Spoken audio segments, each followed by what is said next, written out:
কে কেমন আছেন? আশা করি সকলেই ভালো আছেন। অনুমানের রান্নার পক্ষ থেকে আপনাদের সবাইকে শুভেচ্ছা ও সুস্বাগতম। খুব গরম পড়েছে। এই গরমে সবসময় শুধু মন চায় খুব ঠান্ডা ঠান্ডা একটা জুস খেতে। সেই চিন্তা থেকেই আমি আজ অনুমানের রান্নাতে আপনাদের জন্য নিয়ে আসলাম কাঁচা আমের আম পোড়া শরবত। আমি কিভাবে কাঁচা আমের আম পোড়া শরবত তৈরি করি তাই আজ আপনাদের সাথে আমি শেয়ার করতে যাচ্ছি। কাঁচা আমের আম পোড়া শরবত তৈরি করার জন্য আমি 3টা আম নিয়েছি। 3টা আম গ্যাসের চুলার উপর এভাবে বসিয়ে দিয়ে আমগুলোকে ভালোভাবে পুড়ে নেব। আমগুলো যখন নরম হয়ে আসবে এবং ভালোভাবে পোড়া হয়ে যাবে, তো নরম হয়ে যাবে আমগুলো, তখন আমি আমগুলোকে নামিয়ে নেব। আমগুলো নামিয়ে নিয়ে তারপর আমগুলোকে ভালো করে ঠান্ডা করে নেব। ঠান্ডা হওয়ার পর আমের যে খোসাটুকু আছে সেই খোসাগুলো হাত দিয়ে এভাবে ছাড়িয়ে নেব। আমের খোসাগুলো ছাড়িয়ে নিয়ে 3টা আমি একটি প্লেটে নিয়ে নেব। খোসাটা একটু সাবধানে ছাড়াতে হবে যেন খোসার সাথে আমের নরম বেশি অংশ চলে না যায়, সেদিকেও একটু খেয়াল রাখতে হবে।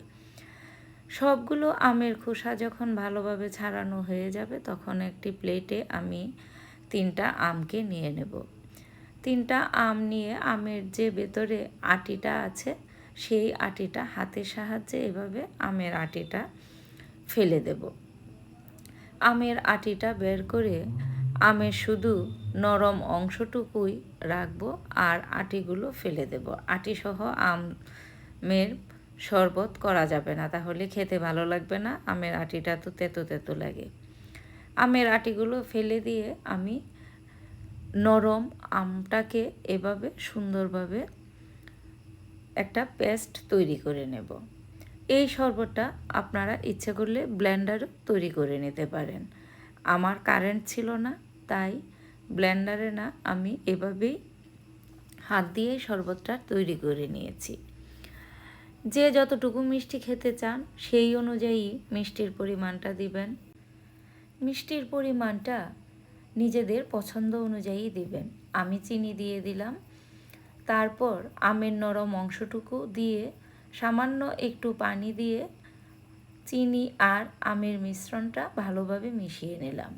এরপর দিয়ে দিলাম বিট লবণ, সামান্য চাট মশলা, আর তাতে কিন্তু সবুজ একটু রং দিয়েছি, খাবার রং।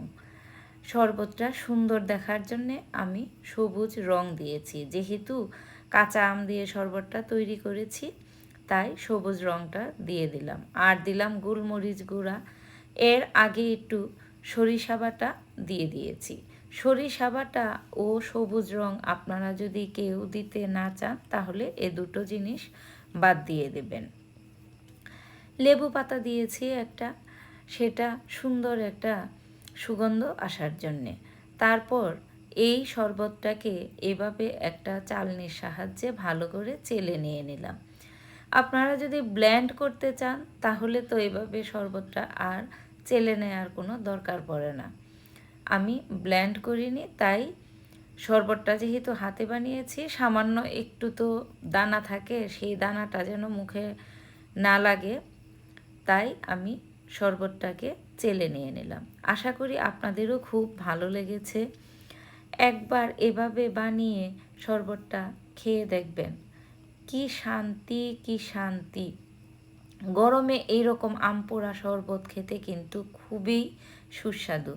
অনুমানের রান্নার পাশে থেকে আপনারা আমাদেরকে উৎসাহ দিবেন যেন আমরা নিত্য নতুন রান্না নিয়ে আপনাদের সামনে আসতে পারি। আশা করি সকলেই ভালো আছেন, সুস্থ আছেন। অনুমানের রান্নার পাশে থেকে আমাদেরকে লাইক শেয়ার করবেন। সবাই সুস্থ থাকুন। ধন্যবাদ সবাইকে।